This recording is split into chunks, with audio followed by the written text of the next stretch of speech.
for both government and history, you'll have to read a book for my class, okay? And with history, we're going to read something American history, okay, 20th century, or even into the 21st century.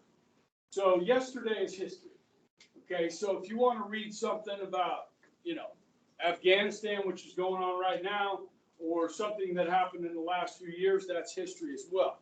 Now, since you're going to be choosing a topic to read about, I'm really going to give you guys latitude on what you read. You can read historical nonfiction, or you can read historical fiction. Okay, one of the examples I like to use here, am I recording this? I think I just hit recording, yes, okay. How many of you guys have ever seen the movie The Help? Okay, all right, well, there's really, it was a best-selling book, okay, and then they made a movie out of it. It's historical fiction, but you can learn a lot from a book like that about Mississippi in the 1950s and 60s, okay, and segregation and the situation there, okay. What we're going to do is we're going to choose a topic, okay. Now, I will show you guys a video down the road that kind of covers 20th century American history in 20 minutes. It's a YouTube video I found, okay? And I was working on this as a project in one of my master's classes, okay? And I took this class this summer called Genius Hour. Did any of you guys experience Genius Hour in middle school? Okay. Or what's called a passion project, okay? So I renamed this project and really create a lot more latitude for you, okay? To expand what you want to do, okay? So you'll be allowed to choose your own delivery method at presenting this. So normally what I would do is you would write a 3 to 5 page book review, okay? That's what you'll do in government classes. You'll read a book and write a review, not a book report, because a review is your opinion, okay? In this, for history, you're going to get into the historiography. And I put a little definition of historiography in your syllabus there. You see it? Maybe? Okay. All right. So you're looking at, why the author wrote the book. What type of research that they do. Okay. I don't know if we have any future history majors out there. Okay. But you do a lot of historiography and looking at different methods of research, what is historically accurate, the delivery method, and so forth. Okay. So you're going to be able to really choose the topic. If you want to read a book about prohibition or the mafia, the mob, organized crime during prohibition, like Al Capone, okay, you can read about that. If you want to read about women's suffrage, right to vote for women, that whole movement, you can read about that. If you want to read about 20th century fashion, you can read about 20th century fashion. If you want to read about medical advances in the 20th century, you can read about medical advances. I want you to choose something you're interested in. If you want to read about sex, drugs, and rock and roll, the 1960s and Woodstock, you can read about that. Okay? I had a student really surprised me a few years ago. Wanted to read a biography on Jimi Hendrix. I'm like, okay, you can do that. Now, how many of you guys know who Jimi Hendrix was? Okay, we have a problem. Okay, you can look him up, all right? Maybe the greatest guitar player in history, but he was left-handed, he was African-American, and he played a right-handed guitar left-handed. He's a pretty amazing guy, okay? But he died young, so that's one of the reasons you find it. But his music will live forever, all right? Anyhow, so once you choose a book, okay, and I'm going to go through a little bit of a process. I organized this for you so that you could figure out what you want to read, okay? So I'll show you that video, and then you think about, hey, here's some topics that I might be interested in, 2 or 3 topics that you might be interested in, okay? And then find some books, okay? And then pick one, and I'll approve it or decline it, okay? and then you figure out what kind of presentation method you want to do. You want to write the book review 3 to 5 pages, that's great, okay? But the thing about the Genius Hour thing and so forth is to give you flexibility, because all of us are different, okay? And we have different talents, okay? So you might want to explore something else, like I'll explain what a double entry journal is. PowerPoint presentation, you'd have to present that to the class. Prezi, same thing. Lecture, you could just get up here and do what I do and lecture, tell us about the book, okay? Do a book review live, okay? You could write a screenplay, direct a short film, however you want to do it, okay?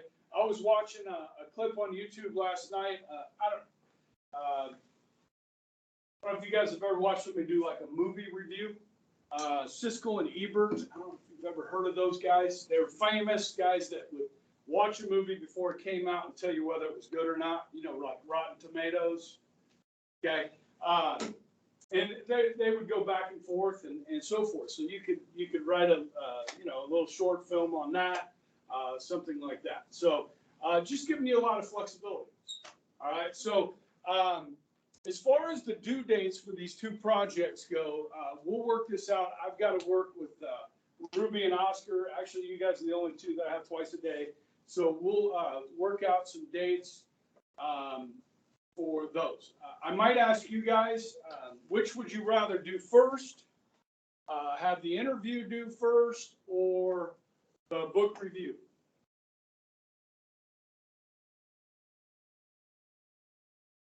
The book review? Okay. And get that out of the way. Okay.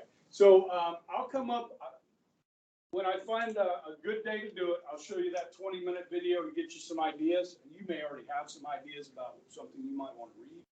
Okay, you cannot read something like The Great Gatsby that you probably read your sophomore or junior year, whatever. Okay, you got to read something new. This has to be American history, guys. So if you want to read about the Holocaust, sorry. Okay, let's pick American history, 20th century, 21st century. Guys, huge. I mean, so many different things out there you can read about. Okay, I want you to become an expert on something. All right. Okay, good. Thank you for affirming you understood what I said. Okay, good. All right, so let's see here. Did I talk with you guys about assignments? Homework. We're going to have a lot of homework? Okay, no. Okay, so you know what to do. It'll be on Canvas, and I'll give you at least 1 assignment per section that you can do if you'd like to. Okay, we'll have 1 test at the end of each unit. Now, the first test will be over like 3 or 2 modules. Okay, so it'll be a little bit bigger. It'll be a while before we have a test. Okay, you shouldn't be worried about a test in here for at least 3 weeks. Okay, a lot of material. Where's all the material for the test come from? All the information from the notes, okay? And I did publish that on Canvas, the notes, I think this weekend, okay? So you should be able to get on there. We'll start with Module 17A, and then I think there's a Module 17B, okay? So we'll just go one at a time, and then I have a test over both of those when it's all said and done. Total point system, I think I mentioned, right? So a point on a video is the same as a point on a test, okay? And I did mention some bonus questions that were available on each test, and that's where we're going to go next, okay? So we're going to jump into, you don't have to write this down. You can if you want. It's on Canvas, okay? And this one, did I play this game with you guys? Like, did I ask you, does anybody know what year Abraham Lincoln was elected president? What year? 1860. Okay. I didn't see a lot of hands go up there. Okay. If you knew, do you know the dates of the Civil War?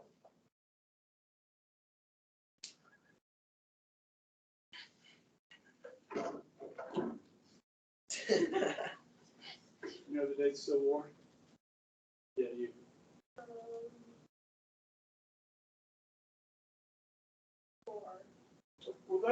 yeah, you're in the middle of it. Good. Yeah. So 1861 to 1865. And so one way to remember history is through dates. But what I want to give you guys is kind of a review of the chronology of American history. Okay? And one way that I'm going to do that is through war dates, major wars in American history. Okay? These are turning points. And so instead of studying all the presidents in order and the dates that they were elected and that sort of thing, this is one good way to do a chronology of American history and help you just be able to wrap your mind around the 230 plus years of this country. Okay? So this is what we're going to do. Now, when I talked about bonus points on each test, I'm going to give you two of these wars, and if you know the dates, you get a bonus point. Okay, you get a bonus point for one, you get a bonus point for two if you know them both.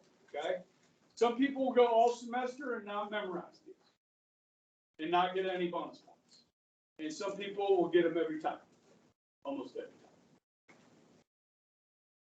And since I don't get to teach junior history, this gives me a little bit of an opportunity to teach junior history for a couple of days. And because I'd like to teach about the American Revolution, but I don't get to. You know what I mean? So, let us begin. Okay, now when we get to 1989-90 and the Gulf War, we're going to take a left turn. I told you guys how I was going to talk a little bit about terrorism and how we got up to that. So that's where I'll take that left turn, is when we get to the Gulf War. And that'll be fun. Okay? All right. So, like I said, you can write these down, or you can just print them off, or you have access to them on Canvas. It's up to you. Okay? Now, we're not going to do the Indian Wars, like going back to, way back to the 1600s. We're going to we'll start with the first major war, and that will be the American Revolution. Okay. How's that? Everybody see okay? All right. And you can see all the uniforms throughout the years as well. Okay. All right. So what year did the American Revolution start? Yes. 1775. You know how long it lasted?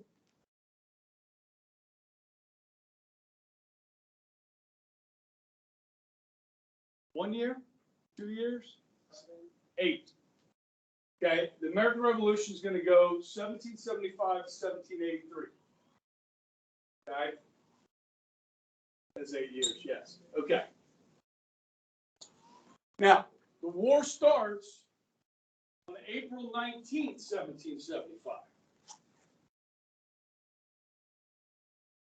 The shot heard around the world.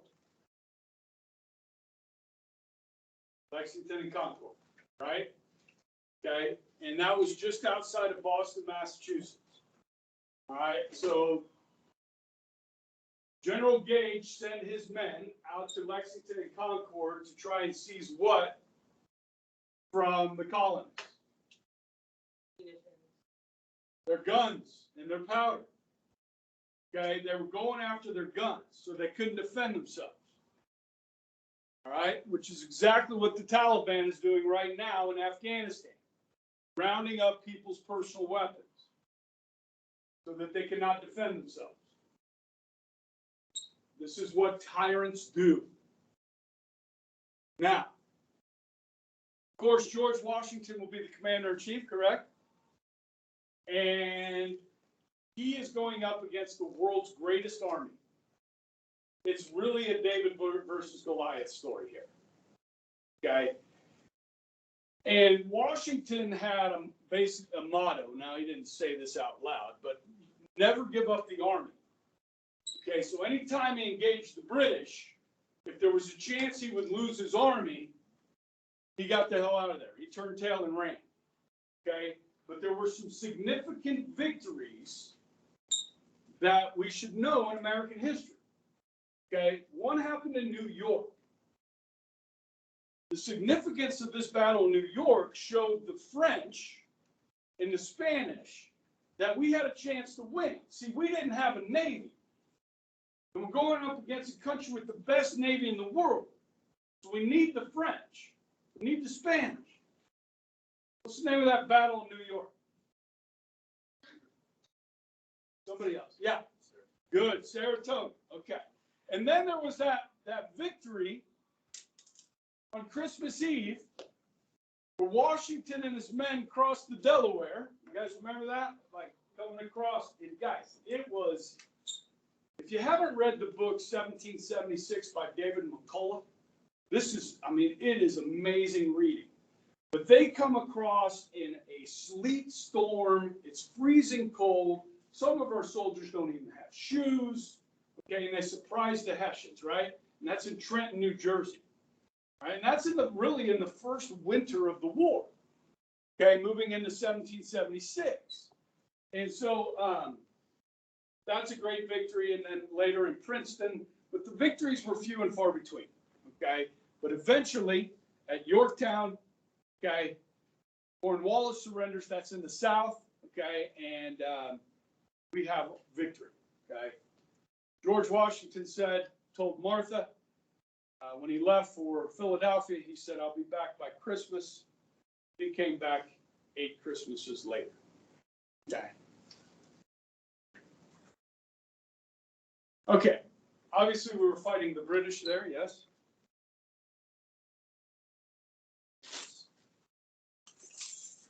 Now, we made up with the British. They're now probably our closest ally in the world. British. Okay.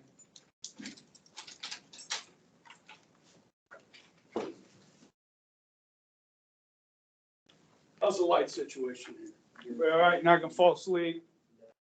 Okay. All right, War of 1812. Any idea how long that one lasts?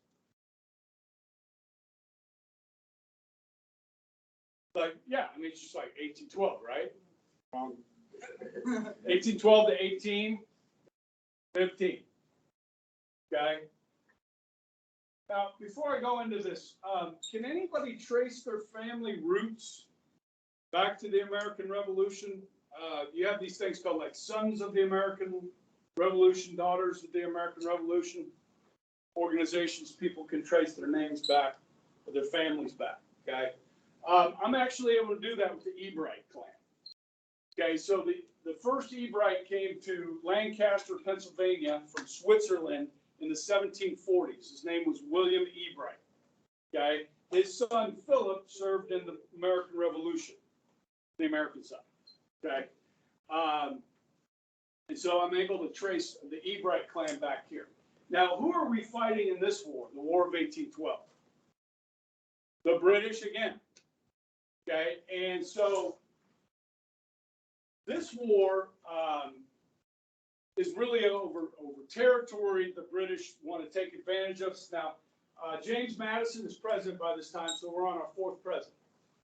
Okay, and the British will make it as far south as Washington, D.C., right? And this is the famous stuff where they try to burn down the White House, yes, which was called the President's House. Then they had to paint it white because it was scorched. Okay, it didn't burn it down. Okay, and so obviously Dolly Madison famously takes Washington. Yeah. And then one of the major battles of this war takes place after the peace agreement, and that is the Battle of Nolens. Okay, and the famous war hero there will go on to become president. The famous war hero of the Battle of Nolens is Andrew Jackson. They took his statue down in Nolens. Okay, I've been to Nolens and seen his statue, but if you go there now, you can't see it. Gone. Okay. Now, Jackson, I don't know if people know this, when he was a child, the British attacked his home during the American Revolution and killed some of his family.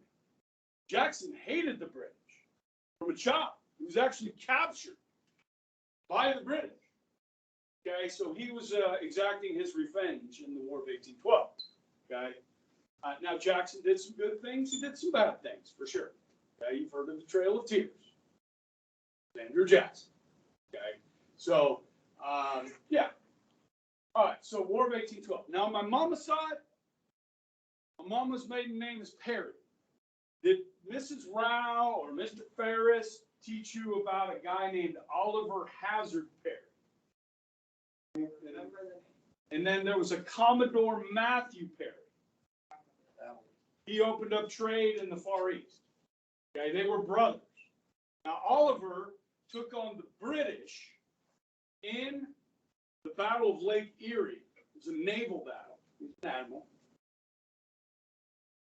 And he defeated the British, and he said these famous words, sent a message to Madison, said, "We have met our enemy, and they are ours. They are ours." Okay? And I'm related to that dude. Okay? So I used to teach a class called War and Peace. It's an elective. Apparently not enough people sign up for, which is really a military history class. And so I'll be teaching business law instead of that. So anyhow, some students of mine doing a lot of research. We do a lot of research in that class. They have to pick some. Some students found out that this guy, the Perry brothers, are related to William Wallace. You know who that is? Yes, from Braveheart. Not Mel Gibson. But yeah, William Wallace. How many of you guys saw the movie Braveheart? Okay, if you haven't, you should see it. Did I tell you I'd be talking about a lot about different movies in here? Yeah, you're gonna get tons of movies in here. All right. Yeah, so Braveheart, all right, and Mel Gibson. I'm related to William Wallace, a descendant, that dude, Braveheart, which is pretty cool. Okay, and I've seen his monument in Scotland, but that was before I knew I was related. But did any of you guys see the movie The Patriot that Mel Gibson did from the American Revolution? Or was that just? Yes. Is it that one? Yes. Yeah, that's the American Revolution. It's very violent, but it's about the American Revolution in the South. Okay, and there's 3 commanders down there, the Gamecock, Daniel Morgan, and others that he kind of does 3 in 1. It's like the Trinity, his character in that movie. So pretty interesting history there. Okay, this is a draw. The War of 1812. There's no real victor. As far as who controls what territory, basically goes back to where it was before the war. Okay, we did stand up to the British again. Okay, all right. The Mexican War. 1846 to 1848. Now this one is one that is not covered a lot, you know, and I imagine in history class your junior year, you probably went over this pretty quickly. We're talking in the President Polk era. Yeah. Okay. And really most of this war is fought in Mexico. Places like Veracruz, Mexico City, and so forth. And it's the same time as like the Alamo and all that, right? And so this is really one of the war that really allows for westward expansion, what is modern day New Mexico and California and so forth. This is where the United States will pick up that territory, okay? Yeah. And then, of course, the American Civil War, 1861 to 1865, which we talked about earlier. I know you guys have studied this quite a bit, probably in the 8th grade, certainly in the 11th grade as well. As somebody that teaches government, I like to just kind of point out, obviously, the major issue here is slavery. Okay, and listen, the way we set up our Constitution, our government, okay, so we start with the Articles of Confederation, right? Which basically means we have 13 different countries all that have one government that serve the 13 different countries. They're all independent entities joined together. Okay, that didn't work out, the Articles of Confederation. So we set up a federal system, okay, where states retain some sovereignty in decision making, and the national government has certain powers that are granted to them. And that's what we find in the Constitution of the United States, guys, is the powers of the national government. What powers are granted to them? What powers are not granted to the states? Like coining money. States cannot print their own money. States cannot declare war. Only the national government can do that. So if President Biden said, I want everybody in America, I'm going to mandate that everybody in America wear a mask. Can President Biden do that?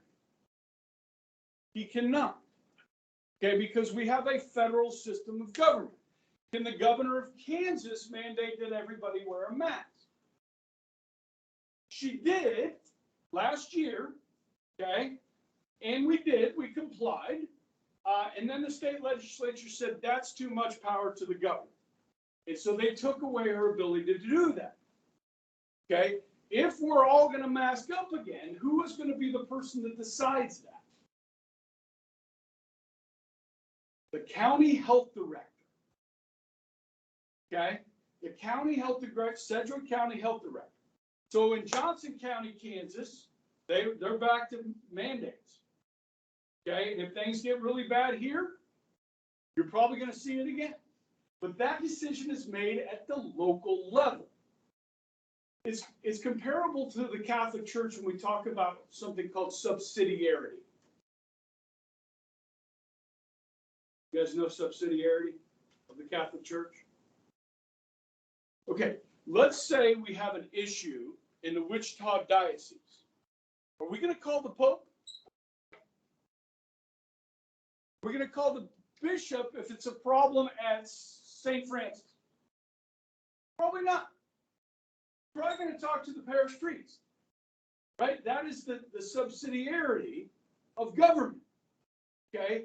And you may think, thank God that we have that. I mean, federalism is an important part. Now, during the Civil War, you had some states in the North that said, you know what, we're done with this slavery thing. It's inhumane, it's wrong, it's evil, we're not doing it anymore. And then you have states in the South that says, well, we're going to choose to keep it. And over time, the movement to stop the end of inhumane treatment of human beings, the movement became so strong that the national government said, you know what, we need to do away with this. But the southern states said, wait a second, you don't have the power to do away with this. Okay, and this is why the Bill of Rights are so important. The Bill of Rights that says you have freedom of speech, freedom of religion, right to bear arms, okay, no illegal search and seizure. Guys, those rights are protected by the national government. They protect you from your states. They protect you from your local government. They protect you from each other. The Bill of Rights does. Okay? And so we had to change the system again. In reality, if you look at our Constitution, before the Bill of Rights was incorporated to the states, because originally, guys, when they wrote the Bill of Rights, freedom of speech and religion, that just meant protection from the national government, that the national government couldn't dictate these things. They didn't say the states couldn't take away your freedom of religion, okay? Because at the beginning, guys, you had states. Like if you lived in Maryland and you said, okay, everybody that runs for political office in Maryland has to be Catholic. You want to live in that society? Maybe you do. Okay, but that's what we had under the British or the Anglican Church. Okay, so we decided to implement the Bill of Rights into the states, incorporate them into the states, and guys, that had to be done by force. Okay, and yes, the underlying cause was slavery, but it's our federal system of government that also led to the Civil War and states' rights. You know what I mean? Like states being able to decide their own things. All right? And that's an important thing. You guys want 535 people in Washington, D.C. to make all the decisions for everybody in the country? Would you rather have local and state officials have a say in how you run your life? That's the difference. A unitary system versus a federal system. Okay? Why am I talking about this? Because it's important enough. Okay? Giving you a little bit of government, a little bit of the Catholic Church, and history class. Okay? Relevancy. The splendid little war. The Spanish-American War.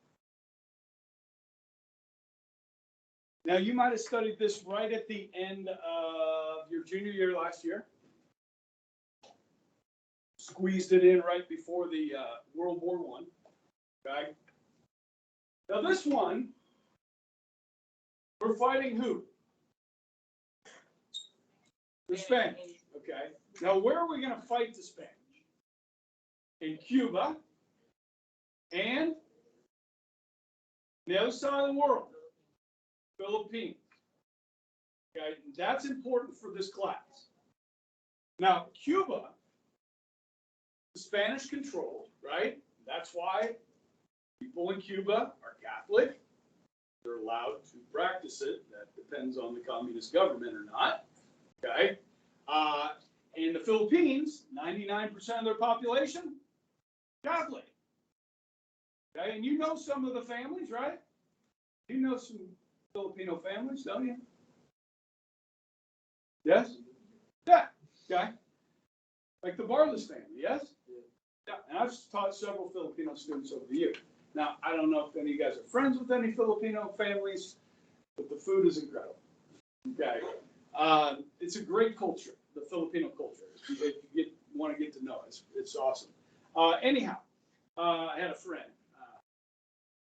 I grew up in a Navy town in Pensacola, Florida, so you got a lot of Navy people, you know, and we have bases all over the world, including the Philippines. You know what I mean? So, one of my best friend's mother was Filipino. His dad was in the Navy, met her in the Philippines, married her, brought her back, and there were a whole bunch of other Filipino women that had married Navy guys too, that all lived in Pensacola. So they used to have big Filipino like feasts, you know, like the whole pig, you know, the whole pig, roasting the pig, okay. And lumpia, if you've never had lumpia, it's amazing. Okay? Kind of like egg rolls, but different. All right, sorry, what am I talking about? We're talking about the Spanish-American War. Remember the Maine. So the USS Maine was in Havana Harbor, and it blew up. You guys know about this? Yeah. How do you? Yeah. Yeah. And then the yellow journalism. Yeah. Yellow journalism, like, hey, we need to go to war with Spain, right? And then we know they did a study back in the 1970s. That inside the USS Maine, which is a coal-fired ship, okay? So the furnace is inside the ship. And right next to the wall where the furnace is are the munitions. Okay, that's stupid. Kaboom! But it was the Spanish, right? Yeah. So we're going to war. But they did it. Now, this could be considered definitely a war of imperialism, right? Like, now we're not going to take over Cuba. We're going to actually let the Cubans do their own thing. Now, we will have a lot of influence down there for sure, okay? And if you want to understand the communist revolution in Cuba, you got to understand what Cuba was like in 1957 and 58, leading up to the revolution and so forth, okay? There were some bad actors from the United States in Cuba. Business dealings, casinos, and, you know, just corruption and stuff like that, okay? Now, in the Philippines, though, we're going to free the Filipinos from the Spanish. They're like, grateful, thank you. And then we decide, you know what? Actually, I think we want to hang on to this. So you have a big rebellion there, and eventually we will subdue the Filipinos, okay? And that will become an American territory. Okay, from basically 1900 to 1946, the United States will control the Philippines, just like Puerto Rico or Guam today, or the American Virgin Islands. Very similar to that. You follow me? Now that plays a big role in the 20th century American history. Now, one of the war heroes of the Filipino war, part of this war was a guy named Admiral Arthur MacArthur. All right?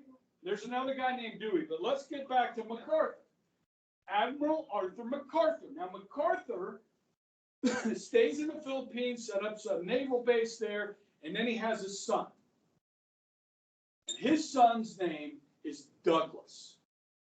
Douglas will be born in the Philippines, raised in the Philippines, and eventually join the military. He will join the army and rise through the ranks and become General Douglas MacArthur, who we will be spending a lot of time talking about in World War II and Korea.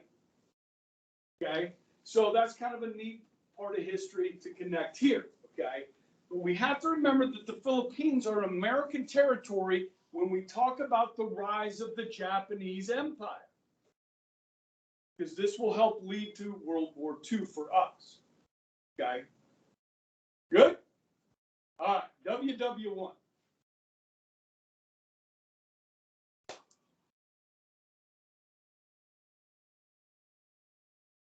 Nineteen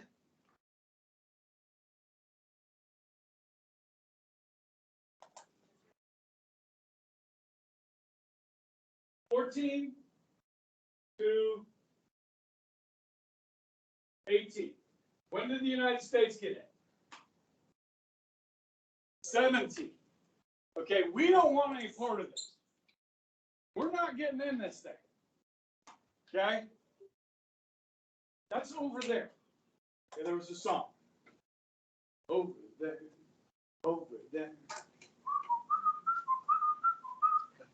I had a student that used to know the words. But anyhow, look, if you ask the average American in 1914, should we get involved? Shoot, man, in 1915, they sunk the Lusitania, right? Which had a bunch of Americans on it. So eventually, kind of the straw that breaks the camel's back is, of course, the Zimmerman telegram. You remember learning about that? Okay. And so the U.S. is in. Who's our president during WW1? WW. Woodrow Wilson is president during WW. Got it? WW. With me? All right. So Wilson says we're going to make the world safe for what? Democracy.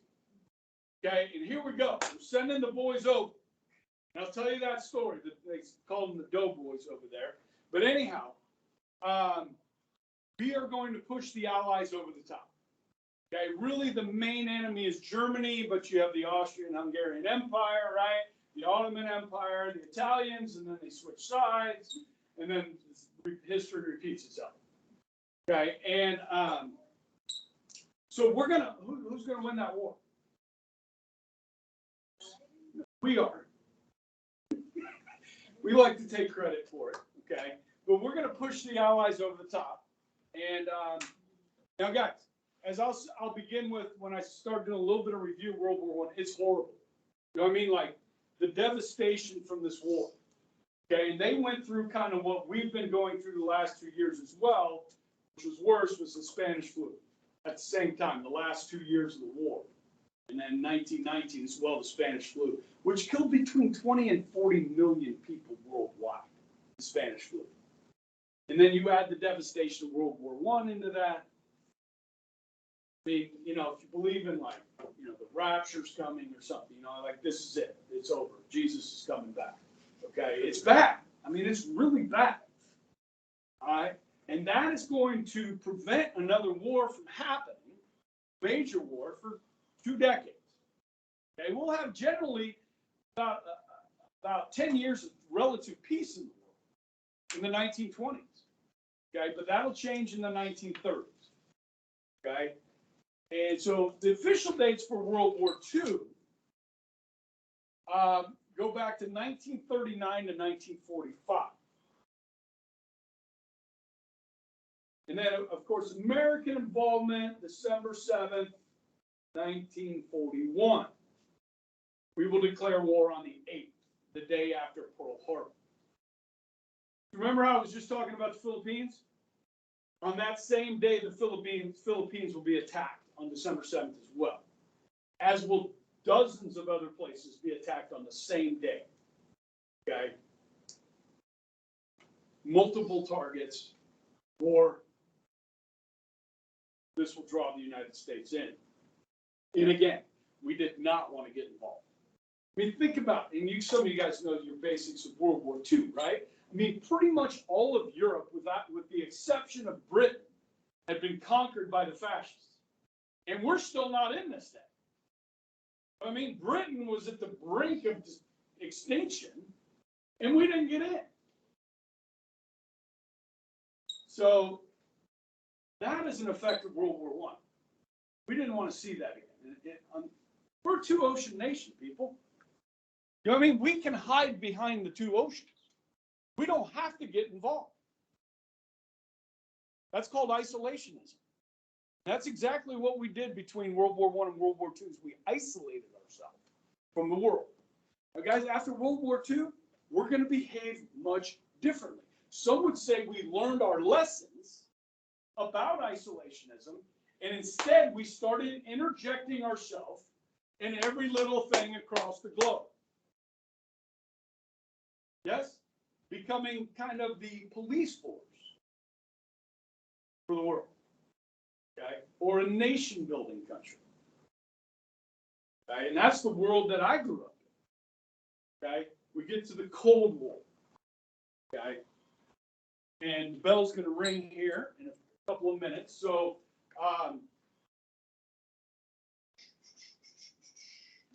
my grandfather, Charles Carroll Ebright, served in Europe in World War I. Charles Carroll. 2 R's, 2 L's. It's pretty cool. All right. Hey, we'll pick up from there. Mañana.